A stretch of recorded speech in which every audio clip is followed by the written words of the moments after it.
Good morning, everybody. So we want to provide a bit of an overview for the day, but also get into some specifics about some of the things that Anil and I are most worried and curious about in tech today. I do feel that the conversation in technology, especially online, so within technology, Right. often has a lot of just vague ideas that people agree to really quickly without really exploring what those ideas mean. You know, Facebook is bad, Twitter is weird, Google is creepy, Amazon's too big. Right. Those all might be true, but I want to explore in detail why those assumptions might be true and how we got to where we are. So, Anil, to start, as specifically as you can, what's your problem with big tech today? So, I'll give a little bit of context. I am somebody that runs a startup. I've been an entrepreneur, and I'm also somebody that's been really critical. So I sort of, it's an interesting balance to sort of draw those two things. And in the current era, there's sort of two major areas that we find a lot of problems arising from the major, sort of tech companies. I think one area broadly is that a lot of the business models are essentially based on surveillance, right? So when you have this kind of data gathering, you have these advertising-based models that incentivize and reward gathering more and more data and doing more and more things with it, that just sets up a pattern where you're going to get worse and worse behaviors. And that kind of is the core alignment of where a lot of the worst abuses and transgressions come from. And the second part is, whether we call them, gig economy, sharing economy, like all these sort of different new names, a lot of the other platforms that we're using for conveniences day to day are really predicated on essentially undermining labor, right? They're about devaluing work, and they're about disintermediating between people and those they're sort of collaborating with or working with. And that it has a really dehumanizing effect, and also, it disempowers people. And so I think, and then of course, the worst case is when you get both of those together, as some platforms do, where they sort of combine those two effects. Those two patterns, anti-patterns, are recent inventions in terms of their dominance of tech. I go back to 20 years ago when I first started building social platforms, and it was not the presumed assumption that you were going to you might have ads on your site. I mean, it's fine. That makes sense. Lots of companies are doing that. But that you were going to just keep gathering more and more data and combining it in more and more unusual ways, in ways that people couldn't expect, and doing more and more sort of extreme ways of monetizing it. I think that's something that happened very gradually, as a lot of these things do, and there is that sort of boiling the frog effect. And sort of similarly, the convenience aspect of, I want to order a pizza on the internet was exciting. Like literally as soon as the web was invented, I think within the first week, somebody had been like, let's order pizzas on it, right? That's a very natural human impulse. There's no reason that has to be tied into, as sort of a lot of recent coverage has been focused on, things like, basically stealing tips from workers that are delivering these pizzas, right? Like those things are not intrinsically linked. There's nothing about the technology that implies it has to be used that way. Yeah, I actually want to talk about that convenience factor just a bit. I think there's a little binary about convenience and its externalities over there on a billboard. The article that's being published today that I wrote is about online delivery services and the out-of-control explosion of these online food delivery services, Uber Eats and DoorDash and Grubhub and Postmates and Caviar, yada, yada, yada.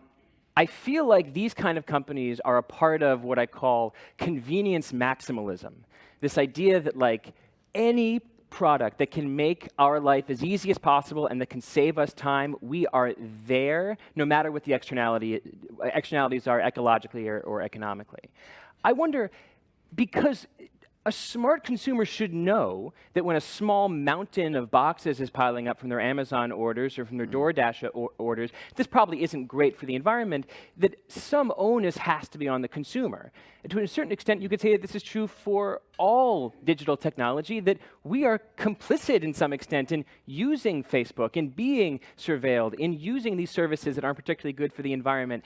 How do you apportion your blame between the companies themselves that are running these businesses, possibly with a blind eye toward ethics, and consumers?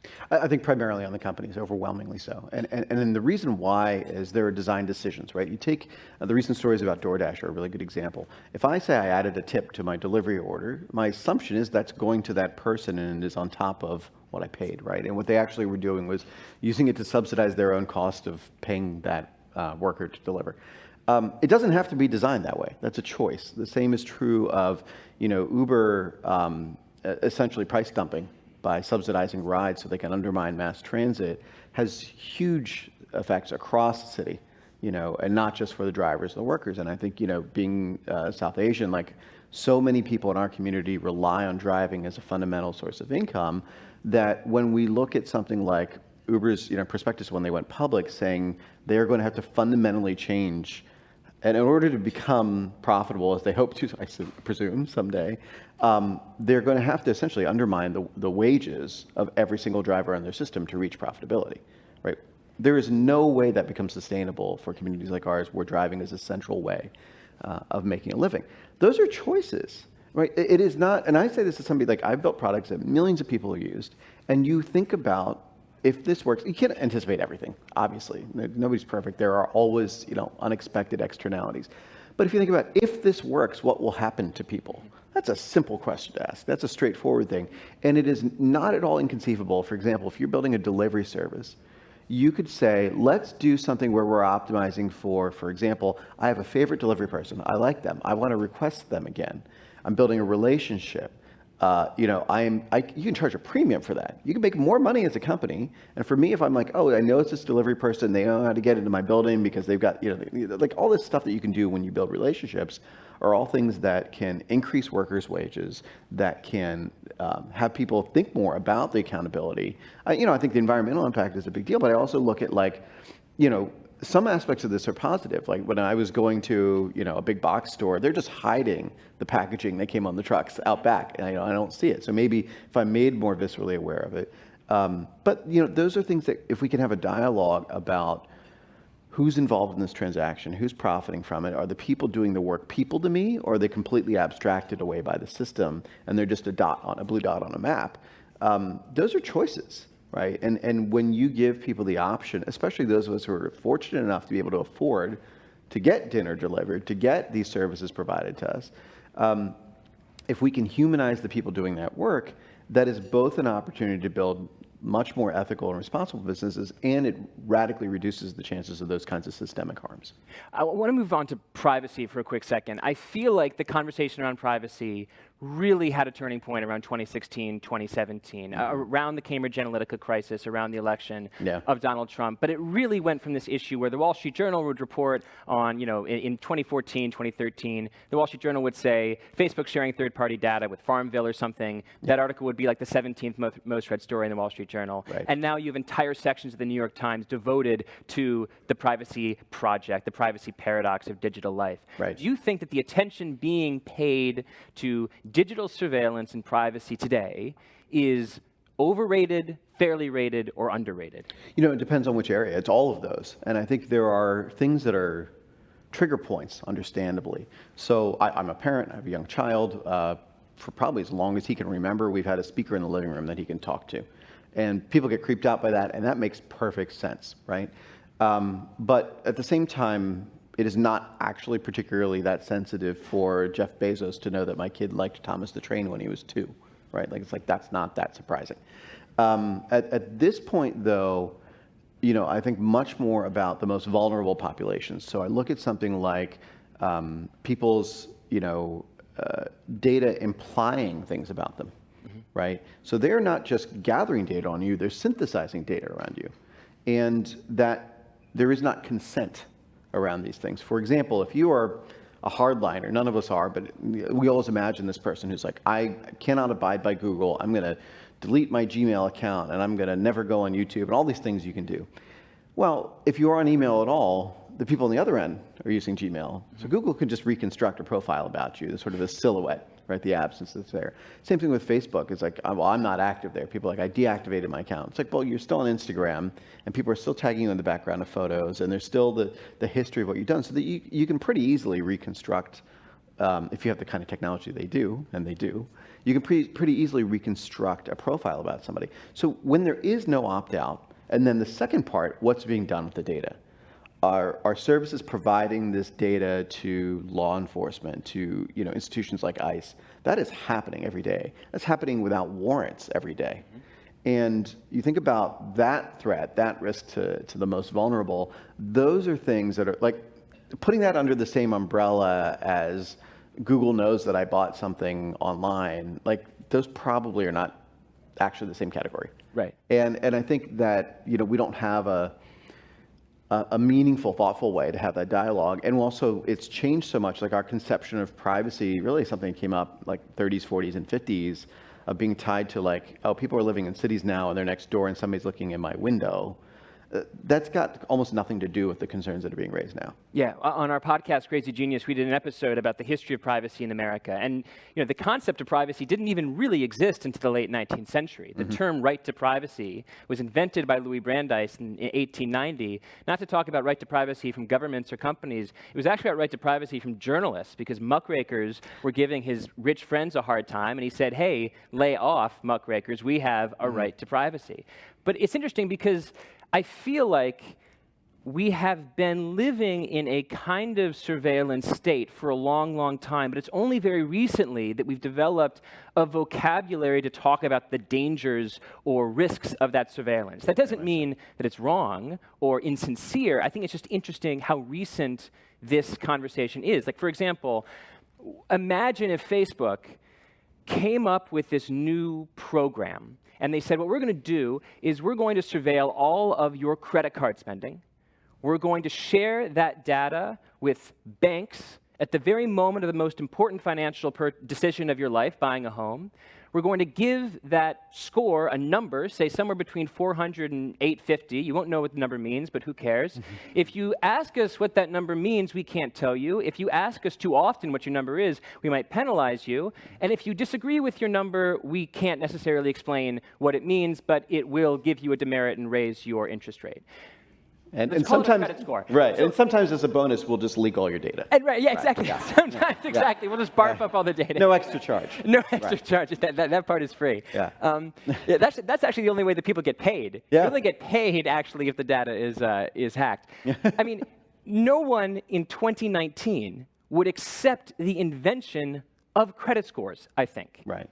But we've been living with the existence of credit scores for at least 70 years in its formal form. Nobody so what's going on? Nobody in 1950 consented to credit scores, right? We have, I mean, this is sort of this broader thing most, and these are credit scores, the existence of them is a manifestation of technology, right? It is the ability to gather. And density, as you said. Yeah, exactly. So the ability to gather that data is only because they had the technology to do so. And what happens from that is there is no architecture of consent, right? These institutions have no conceptualization of consent. And I impress this all the time. I work with our product team every single day. And it was, for context, I run a company called Glitch, and we build tools for people to build apps, right? And it's sort of, like YouTube, but instead of videos, you're making little apps and you're sharing and remixing them. And we build tools for people to create. And so you have a bias to them. You have a skew to them. There's sort of the grain of the wood. Like, what are the tools we're providing? What do they encourage? And the thing in talking to our product people every day is fundamental, basic consent. Do people know what is happening when they use this tool? And do they know what the transaction is with the company that is providing this service? That fundamentally, and this is very basic stuff, right? If you walked into a department store and somebody walked up to you and started reaching into your purse or reaching into your pocket, you'd be like, that's wild. What just happened? You should probably talk to me before you do that. This is not how the world works. That doesn't exist in our online lives. And people don't ask those questions. And so it does predate certainly the modern era of the web or of mobile apps or those kinds of things, but it's been exacerbated by the sort of the defaults and the technology and the default assumptions around the people creating it. And also that so many of those people are not those who are vulnerable. They don't understand those risks, right? There are so few people in positions of power in Silicon Valley and technology in general who are saying, what about my undocumented family member? What about my, whoever it is that's in your family, in your life that is vulnerable? That is not the first thing they think of. And that's not sometimes even the last thing they think of. And so their design around what they do is optimized for, well, I'm really well off and I'm very comfortable, and it'd be really nice if I can push a button and the pizza shows up and the rest doesn't really matter to me. What's interesting about what you just said that just triggered something. I was going to ask you, is consent possible on the part of the consumer? Is it really possible to truly consent to the kind of behavior one has a realistic expectation of Facebook or Google doing with our data once they have it? It seems like it's almost impossible to know. That was the question I was going to ask you, and you should feel free to answer it. Whether consent is possible on the part It's a of the hard one, consumer. so we'll skip ahead. Okay, great. I give you easy out. But something you just said that was so interesting is the legal framework for consent maybe isn't even possible to be explained on the part of the company. Right. Like, they don't know. Mark Zuckerberg didn't know at the age of 19 that this service, which was essentially a digitized yearbook, was going to be used for Burmese genocide. Right. Literally impossible for him to It would have been irrational for him to presume. It would have been irrational to presume, exactly. How is it even possible to write a contract of consent if the architects of these platforms don't even know what the ultimate uses of these platforms are going to be? So it's a great question. And I think there's a couple key things to understand. One is, it is about the business model of the company that designs whether consent can be even a conversation that the company can have with its customers or those it is mining data from. And I look at, I have a lot of criticisms of Apple or whatever, but you look at something like Apple and you're like, you actually do pretty much understand your relationship with them. You give them too much money and they give you a phone, and then they give you some services around it, but they're mostly not doing super creepy things with your data. And in fact, if you sign up, you get a Mac or something like that, it says like Apple believes privacy is a human right, which is interesting framing, right? And I think that part they're very sincere about. But you know what your relationship is there. And I look at, like Slack just went public and they're a $25 billion company, whatever they are. You put money in, they give you a messaging system for your company to use, and you send messages to each other, and it works like what you think. So there actually is, absolutely, there are multi-$100 billion companies that you fundamentally have a consensual relationship with and can understand, right? Now, I can criticize, like, I wish their supply chain were more responsible, whatever, but there absolutely is the ability to create those things. But you have to want to do so. It takes intentionality. And to a lot of consumers, and I understand this is hard to be fluent in, there's difference between, well, there's an Android phone and there's an Apple phone, and one's Google, one's Apple, but they're the same thing. And they're fundamentally not even close to the same thing, right? Their default assumption about what they're going to do with your data and what you've consented to as soon as you buy that phone and you swipe on it is completely different. And yet, when you read a product review, they're talking about how nice the camera is. Like, those things are just not discussed. And I think it's a hard thing to be, as an individual consumer, educated on, but collectively, that knowledge exists, and people do understand that framing. We don't even have a vocabulary for talking about those things. Like, that's not privacy. That is, in Apple's conceptualization about human rights, I think that is absolutely a useful framework for thinking about it.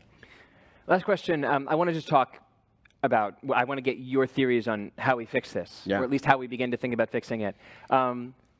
One of the issues that we're dealing with is the fact that, Evan Spiegel, the CEO of Snap, and Mark Zuckerberg at Facebook, they control their companies to an extent that is really unusual among public companies. And so in many ways, the board of these companies is sort of distributed across the media sphere, and many times it's essentially investigative journalists and newspapers that are acting as like the ombudsman of these companies, trying to publicly shame the CEOs to change positions that only they can shame. So in this world where you have semi-tyrannical control of some of the most important companies in the world, what is your theory of change here? I think it's an important question. And for context, so Snap, which makes Snapchat, they're a publicly traded company, and if you own shares in that company, you have no voting rights.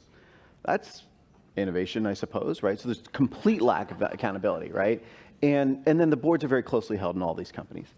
And the conventional ways that you would have shareholders objecting at a shareholders meeting, or to your point, media, right? Media can criticize, and then they are chastened and they say, oh gosh, we shouldn't do that horrible thing anymore, we won't do it. And that's predicated on shared values being common enough where shame works, right? But Peter Thiel, who's on the board of Facebook, is not a person who is shamed by you pointing out what he does. If you say you privately funded a multi-year, multi-million-dollar conspiracy to destroy a media company for printing true things, he's like, yes, I did. So then what are you going to shame him about, right? Like, that doesn't work. And, so our assumptions around they care to be invited to these events and still be able to go to parties and still be sort of nice and part of nice society, that assumption's crumbling. And this is the same thing we see in the political sphere and other spheres. Is this, a lot of social convention was the only thing that was keeping people from really having the worst abuses. And that's going to get more extreme. And I think one of the things that has to happen is people have to look at the technology they use, the companies that they're customers of, and say, who made this? What are their values? Exact same questions we ask about food. Where was it made? Was it made by somebody I love? How much of this was local? How much of this was homegrown? Do I trust what these people are putting on the plate? And am I going to feel good looking back and remembering who made this thing for me and did they care about me? That's great. Anil, thank you so much. Thank you.